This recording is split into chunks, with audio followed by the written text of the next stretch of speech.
Bismillahirrahmanirrahim. Mat D2 exercise 12a question number 12. A pyramid has a rectangular base of side 16 meter by 14 meter.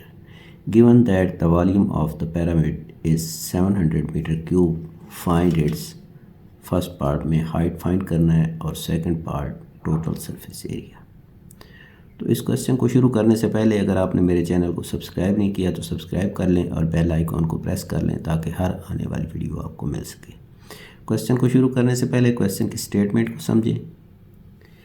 A pyramid has a rectangular base of side 16 metre by 14 metre. एक rectangular shape का या rectangular base वाला pyramid है जिसकी length 16 metre है और उसकी breadth 14 metre है।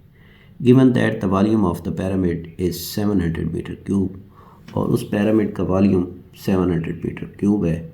Find its height. First part में हमने हाइट फाइंड करनी है and second part total surface area और सेकंड पार्ट में हमने टोटल सरफेस एरिया फाइंड करना है। तो ये एक रेक्टेंगुलर शेप पिरामिड है जिसमें लेंथ और विड्थ दी हुई है जिसकी मदद से हम उसका बेस एरिया फाइंड कर लेंगे और इसका वॉल्यूम हमें गिवन है। तो जब हम बेस एरिया फाइंड कर लेंगे और वॉल्यूम गिवन होगा तो फिर हम हाइट फाइंड कर सकते हैं, क्योंकि किसी भी पिरामिड में के वॉल्यूम में तीन चीज़ें रिक्वायर्ड होती हैं: वॉल्यूम, बेस एरिया और हाइट। उनमें से कोई सी भी दो चीज़ें मालूम हो तो तीसरी चीज़ हम मालूम कर सकते हैं। तो इसमें हमारे पास बेस एरिया फाइंड हो जाएगा और वॉल्यूम गिवन है, तो इसकी मदद से हम हाइट फाइंड कर लेंगे। तो फर्स्ट पार्ट हमारा यहाँ पे कंप्लीट हो जाएगा। इसके बाद हम सेकंड पार्ट की तरफ आएंगे तो सेकंड पार्ट में टोटल सरफेस एरिया मालूम करना है। तो जैसे हमने क्वेश्चन नंबर 11 किया है और मैंने अपलोड कर दिया है अपने चैनल पर, तो उस क्वेश्चन की तरह इसमें भी हम पहले इसी गिवन बेस और जो हाइट हमने फाइंड की है उसकी मदद से स्लैंट हाइट फाइंड करेंगे। जब स्लैंट हाइट फाइंड हो जाएगी तो फिर हम उसका जो रेक्टेंगुलर साइड्स होंगी पिरामिड की उनकी हम सरफेस एरिया फाइंड कर लेंगे। और जब सरफेस एरिया फाइंड हो जाएगा तो हम टोटल सरफेस एरिया निकालने के लिए इन तीनों सरफेस एरिया को ऐड कर देंगे, तो हमारे पास इस पिरामिड का टोटल सरफेस एरिया आ जाएगा।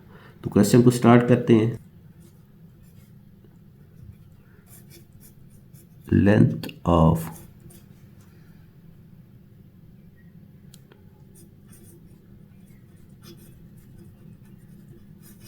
rectangular base is equal to 16 meter.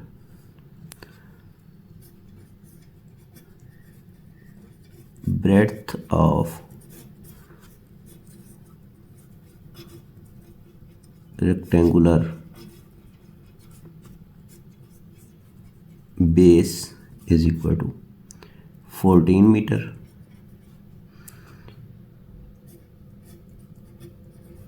Area of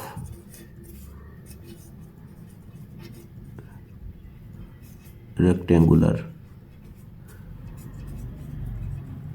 base is equal to L into B. अब जो हमें गिवन है वो हम यहाँ पे पुट कर देंगे 16 इंटू 14, तो ये हमारे पास आ जाएगा 224 मीटर स्क्वायर। तो ये हमारे बेस एरिया फाइंड हो जाएगा। जब बेस एरिया हमें फाइंड हो जाएगा तो बेस एरिया के बाद हमें वॉल्यूम गिवन है, हाइट हम उसकी फाइंड कर सकते हैं।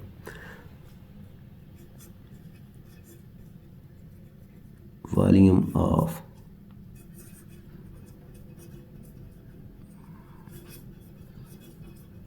rectangular pyramid is equal to 700 metre cube. तो अब वॉल्यूम का फार्मूला है हमारे पास, volume of pyramid is equal to 1/3 into base area into height। अब जो हमें गिवन है वो हम पुट कर देंगे।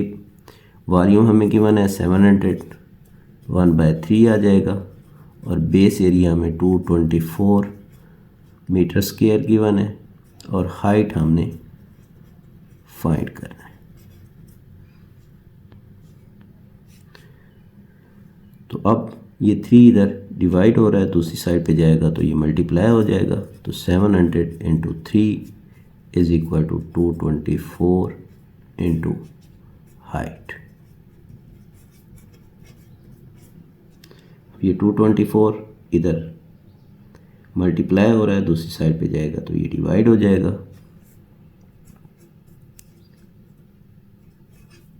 तो height is equal to 700 into 3/224।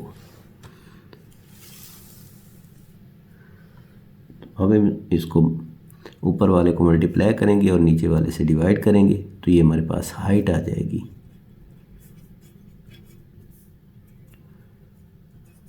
2100/224। 2100 को अंदर रखेंगे और 224 पर डिवाइड करेंगे तो ये हमारे पास आ जाएगा 9.375।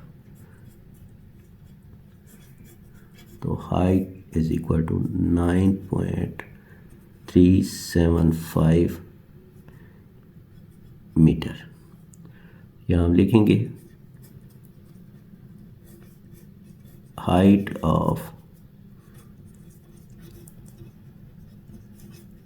rectangular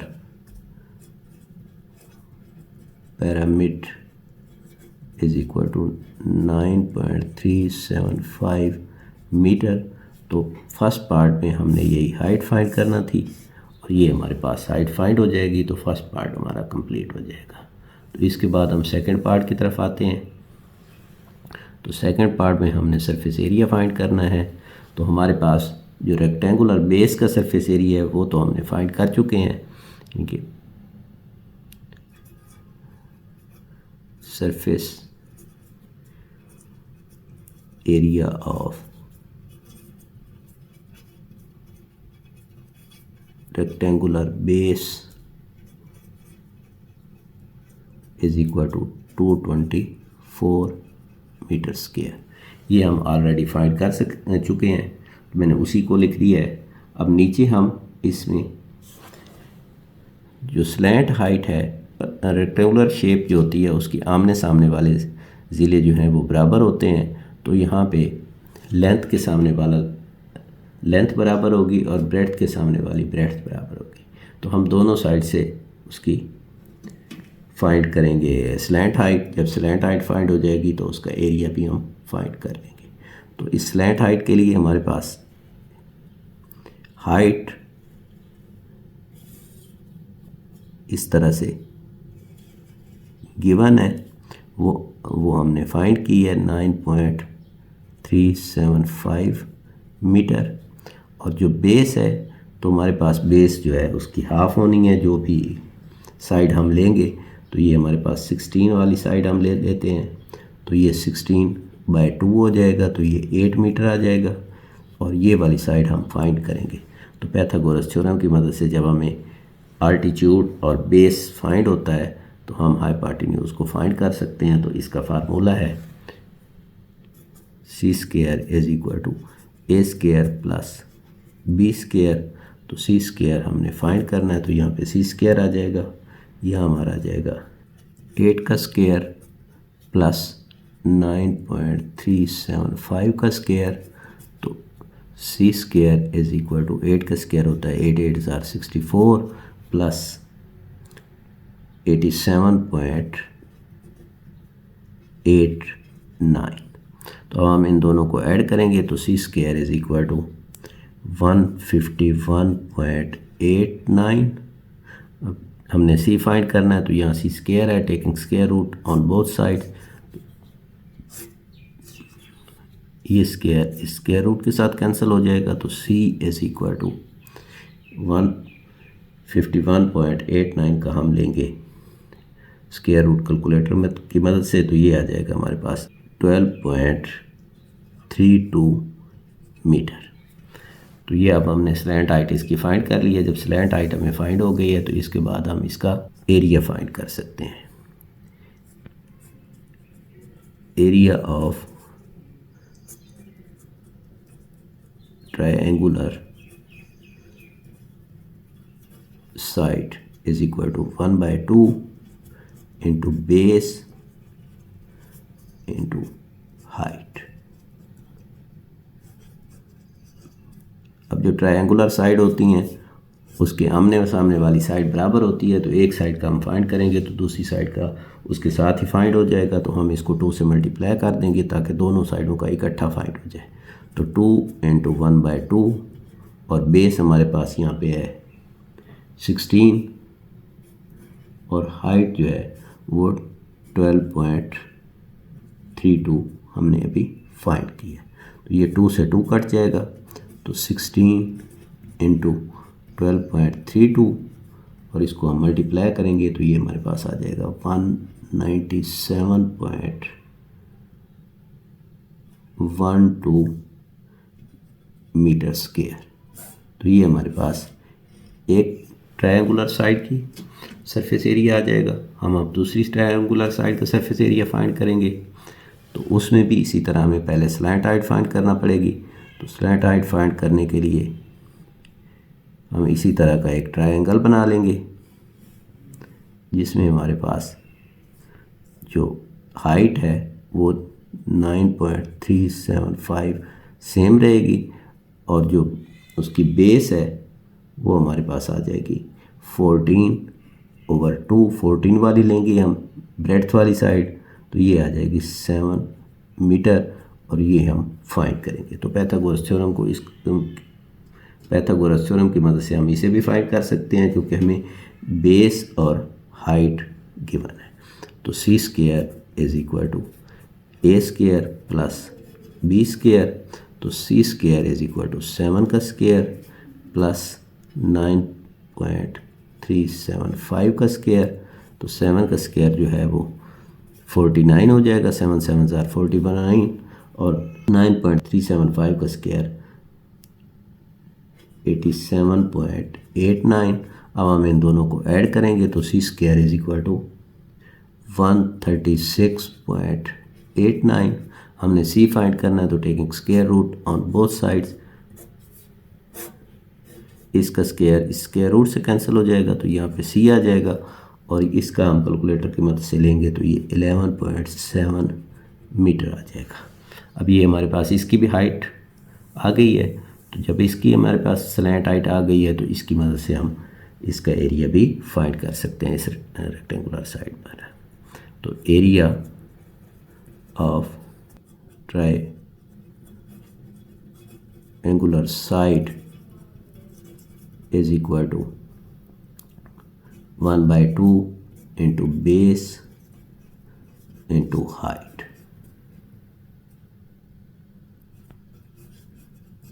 तो इसका भी इसी तरह आमने सामने वाली दो साइडें होगी क्योंकि रेक्टेंगल की आमने सामने वाली दो साइडें बराबर होती हैं, तो इसको भी हम 2 से मल्टीप्लाई कर देंगे। तो 2 इंटू 1/2 और जो हमें गिवन है वो हम यहाँ पे पुट कर देंगे इंटू बेस इसकी 14 है और हाइट इसकी हमने 11.7 निकाली है। तो ये 2 से 2 कैंसिल हो जाएगा, तो 14 इंटू 11.7 तो ये हमारे पास आ जाएगा 163.8 मीटर स्क्वायर।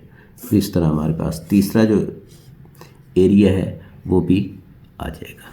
तो हम टोटल सरफेस एरिया फाइंड करने के लिए इन तीनों सरफेस एरियाज को जमा कर देंगे तो हमारे पास टोटल सरफेस एरिया आ जाएगा। Total surface area is equal to 224 हमने निकाला था बेस का और एक ट्रायंगुलर साइड का हमने निकाला था 197.12 और दूसरी ट्रायंगुलर साइड का हमने निकाला है 163.8। तो अब हम इन तीनों को टोटल करेंगे तो ये हमारे पास आ जाएगा 584.92 मीटर।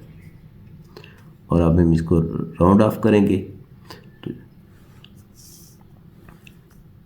होल नंबर की तरफ राउंड ऑफ करेंगे तो ये 9 है। हाफ से बड़ा है तो ये एक डिजिट हमारा बढ़ जाएगा, तो ये हमारा आ जाएगा 585 मीटर स्क्वायर। तो ये हमारा टोटल सरफेस एरिया आ जाएगा और इसके साथ ही क्वेश्चन नंबर 12 कंप्लीट हो जाएगा।